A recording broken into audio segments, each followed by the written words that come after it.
Momento de hablar de la dimensión política de este pacto mundial por la migración y ante todo de las diferencias que existen entre los países y entre los partidos políticos respecto a este fenómeno y a su gestión. Ya saben cuáles son nuestras redes sociales, las están viendo en sus pantallas. Vamos a hablar inmediatamente con José Francisco Sigüenza, presidente de Europeístas. José Francisco, gracias por estar con nosotros de nuevo en el Zoom.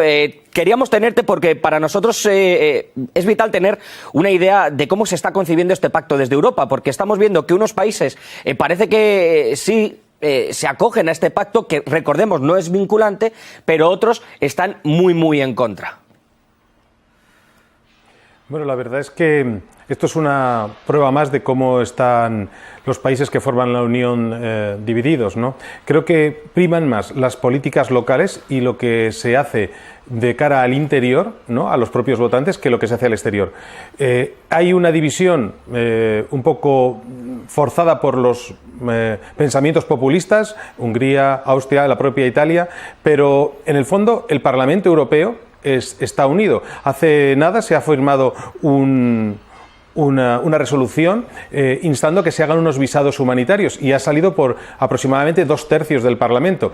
Entonces, ahí hay un doble discurso. Por un lado, sí se está unido y por otro lado, los países están haciendo políticas y discursos hacia el interior. José, ¿se está entendiendo en Europa o en la política internacional en general hoy en día la movilidad no solo de los refugiados, sino de los migrantes económicos? Porque recordemos que hay muchísimos, ¿no? Como una respuesta indeseada, es algo que no se desea, se está estigmatizando al refugiado, al inmigrante. ¿No se está viendo cómo puede enriquecer una sociedad culturalmente o económicamente en Europa? Yo creo que eso que estás diciendo es una verdad, es parte del discurso populista al que yo me refería, y este pacto mundial tiene una cosa que creo que es muy buena, y es que hoy lo que intenta es dar luz y datos al tema de la inmigración, ¿no? Hay muchas verdades a medias, hay directamente falsedades sobre este pacto y se están utilizando, pues eso, para un discurso populista. Lejos de Europa hemos visto que todas las miradas están puestas en Donald Trump, pero hemos visto, por ejemplo, que Israel pues tampoco ha corroborado este pacto y otros muchos países. Pero la gestión que está realizando, por ejemplo, de la caravana, las amenazas que está dando día sí día también con esto del tema del muro de México, suena un poco a un proteccionismo y a eso que te decía yo, a una estigmatización de este fenómeno, en lugar de ver cómo Estados Unidos, que ha sido siempre un país, una cuna de migrantes, es hoy en día lo que es la primera potencia mundial, hay que decirlo, por la mano de obra migrante, por los pensadores migrantes. Efectivamente, y además aún a día de hoy muchos trabajos que vamos a decir no cualificados, que son muy necesarios, puestos de trabajo me refiero, están ocupados por inmigrantes en los propios Estados Unidos, ¿no?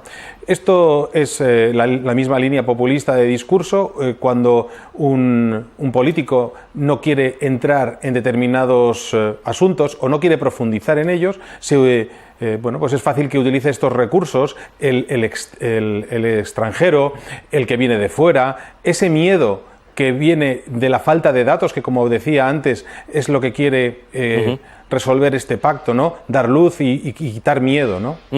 José, este pacto no es vinculante, después los estados lo van a aplicar de una manera arbitraria, quizá algunos no se han adherido a ese pacto por eso, y otros han dicho que lo que hacía es llamar a la migración, es decir, desde algunos países se decía que la migración no se debe ver como si fuera un derecho, sino como una consecuencia de algo.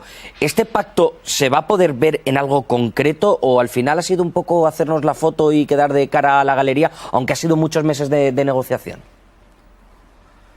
Bueno, la inmigración es una realidad y es una realidad que, si no se regula de alguna manera, puede crear estas situaciones a las que tú te referías al principio, de inseguridad, de muertes, de aprovecharse del débil, ¿no? Yo creo que este pacto irá hacia adelante, que se irán añadiendo otros países y que sobre todo irá poniendo luz en un asunto que es muy turbio, ¿no? Este pacto, por ejemplo, no crea un nuevo derecho, y lo han dicho claramente los dirigentes de la ONU. Hay un derecho a salir de tu país, tienes ese derecho, pero no tienes el derecho a entrar en otro. Y yo creo que, bueno, que es el principio de una necesaria regulación. a mí me gustaría ir un poco a lo que es la raíz, ¿no? Porque he visto muchos de los países que lo han firmado, España entre ellos, tu país y el mío, pero después vemos que muchos de los países europeos o de otra parte del planeta no se hacen cargo de los cupos, por ejemplo, de refugiados, de guerras. O de países en conflicto que ellos están defendiendo allí, es decir, ir al origen, ¿no? La desigualdad entre ricos y pobres. ¿Por qué migra una persona siria? Porque se ve obligada por una serie de consecuencias, por una serie de causas, ¿no? Por los bombardeos, al fin y al cabo, por la explotación de los recursos, que son cosas que países occidentales han provocado, ¿no? Y ahora lo ven como una ola y lo ven como un peligro. Bien, eso es así, es decir, los países de Europa tenemos un doble discurso que tenemos que hacer único. La Unión Europea tiene que reforzarse en su discurso hacia el exterior y aportar lo que la constituye, que son los derechos humanos, ¿no? La Unión Europea se crea y se apoya en los derechos humanos, en el apoyarse los unos a los otros, y creo que es un poco lo que debemos exportar. Y por ahí entiendo que va este pacto mundial. Me gustaría preguntarte por el tema de las ONGs, ¿no? Es uno de los puntos que también se habla en el pacto, dentro de los 23 ejes, ¿no? que se hablan, porque muchas ONGs han estado en el punto de mira, sobre todo con el tema de la gestión de los migrantes en el Mediterráneo. Hemos visto mucha polémica, por ejemplo, en Lampedusa, ¿no? Italia en concreto se ha querellado, ¿no? contra la gestión de algunas ONGs. También ha llegado el momento de que den un paso más al frente estas ONGs para tener una gestión controlada a la par con los propios estados del tema de la llegada de los inmigrantes. Bueno, yo creo que, por supuesto, ¿no? Las ONGs hacen una labor fundamental, llegan a donde no pueden llegar los aparatos de los gobiernos, pero todo necesita una regulación, y es a lo que se va, ¿no?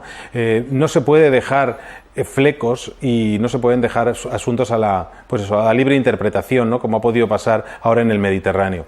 Creo que las ONGs estarán encantadas de que se regule esto, y se regule de una manera que vaya, pues, a favor de los derechos humanos, que es en lo que todo el mundo está de acuerdo. Es decir, la Declaración de los Derechos Humanos la han firmado casi todos los países, por no decirte todos, y bueno, en eso nos vamos a basar. Partiendo de esa base, yo creo que podemos construir un muy buen acuerdo. José, siempre se habla de se utilizan algunos conceptos como integración, asimilación.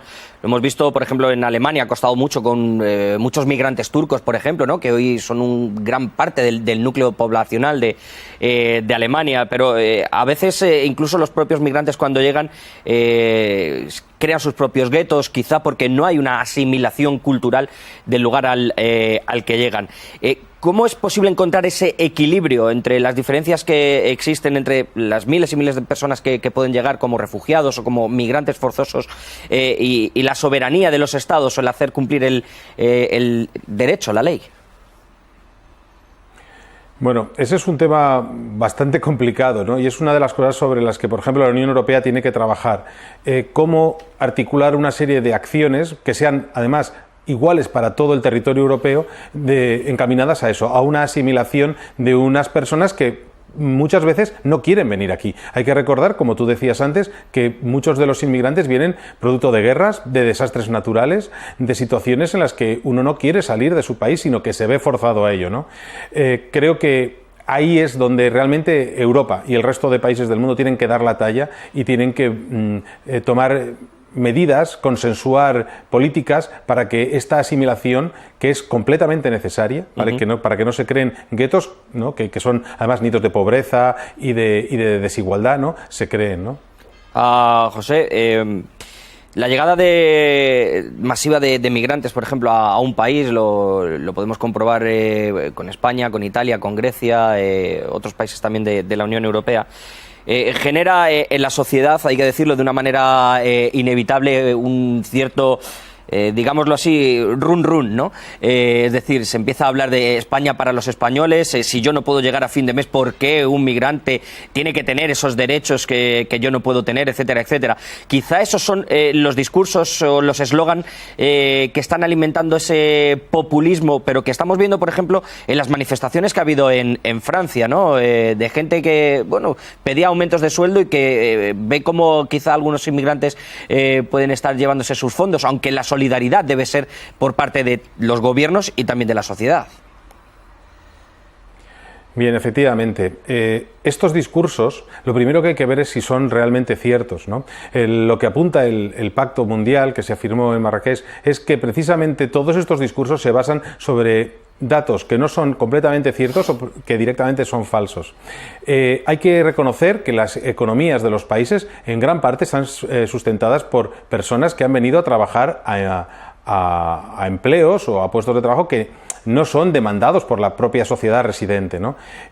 Y bueno, gran parte de los propios, por ejemplo, españoles, hemos ido a otros lugares muchas veces, por ejemplo a la vendimia, a Francia, cuando no estábamos dentro de la Unión, a ayudar o a trabajar en aquellos puestos en los que los residentes de allí no querían, ¿no? Sí, porque este discurso populista es muy peligroso. Es lo que decía, ¿no? Porque hay que distinguir. Una cosa son los migrantes económicos, que también tienen la capacidad de moverse de un país a otro y que, bueno, pues digamos una materia gris y una materia prima muy buena para el país al que llega, y también hay que ver al migrante que llega de una manera forzosa, también de una manera positiva, para que pueda construir la diversidad de la sociedad del país al que llega, y también se puede ver como un potencial, ¿no? Porque se está hablando de estos movimientos. Yo recuerdo palabras de Angela Merkel, ese refugiados bienvenidos, porque iban a ocupar puestos de trabajo que muchos alemanes de hecho no querían y rechazaban. Es así, y de hecho hay datos que dicen que los más favorables a que haya una migración y que haya una inmigración regulada son los propios empresarios, porque para ellos es una manera de generar riqueza. Tenemos que tener en cuenta que hay grandes mitos que hay que desterrar, ¿no? Como por ejemplo que hay un gran número de inmigrantes que son violentos o que son, por ejemplo, delincuentes directamente, ¿no? O sea, hay de todo, y sobre todo lo que hay que poner por eso es luz y datos para crear una conciencia y un discurso asimilado por todos, pero basado en certezas, ¿no? El pacto que se ha firmado ahora tiene 23 puntos y el número 17 precisamente habla de eso, de que hay que crear una base empírica sobre la que construir un relato, y ese relato tiene que ser al final sobre el que se pueda trabajar, pero sobre todo trabajar sobre datos reales, ¿no? Y no sobre ideas que además muchas veces se utilizan para eso, para polarizar a la población y luego ganar réditos electorales y políticos en los propios territorios, no a nivel global, además. Es un poco lo que estaba hablando yo al principio del programa, ¿no, José? Se está utilizando a la migración como una moneda de cambio o para intentar conseguir una especie de rédito político, ¿no? Estigmatizándolo y señalándolo como enemigo, o Merkel en su día diciendo son todos bienvenidos cuando la gestión no tenía ni pies ni cabeza, y hoy estamos viendo a miles y miles de personas hacinadas en Turquía, llenándose los bolsillos y aguantando una situación con campos de refugiados que desde luego muchos europeos no quieren ver, ¿no? Giran la cabeza, como decía al inicio del programa. Sí, desde luego creo que hay que hacer una crítica a la política europea, una crítica basada en que se están haciendo políticas de poner parche y además unas políticas que no están consensuadas entre todos los miembros de la Unión. Esto es el divide y vencerás, y al final lo que se consigue es que al final pierdan los mismos de siempre. No hay unas reglas claras, no hay unas normas a seguir, y pasa lo que bueno, desgraciadamente está pasando, ¿no? Que el problema no se resuelve y además se hace más grande todavía. Y lo que estamos viendo, desde luego, que son auténticos dramas cuando son esas migraciones forzosas, como estamos diciendo. Muchos se ven forzados a salir del Chad, de Siria o de Yemen. Después vemos como la política de Estados Unidos, incluso con sus propios vecinos, es de más crear muros en lugar de abrir puertas. Muchísimas gracias, José, por estar con nosotros. Desde luego que ha sido muy, muy interesante escuchar pues a europeístas, ¿no? Alguien que vive este sentimiento europeo tan de cerca, cómo vive este nuevo pacto por la migración, y veremos a ver si se plasma o se queda en papel mojado. Gracias por haber estado con nosotros.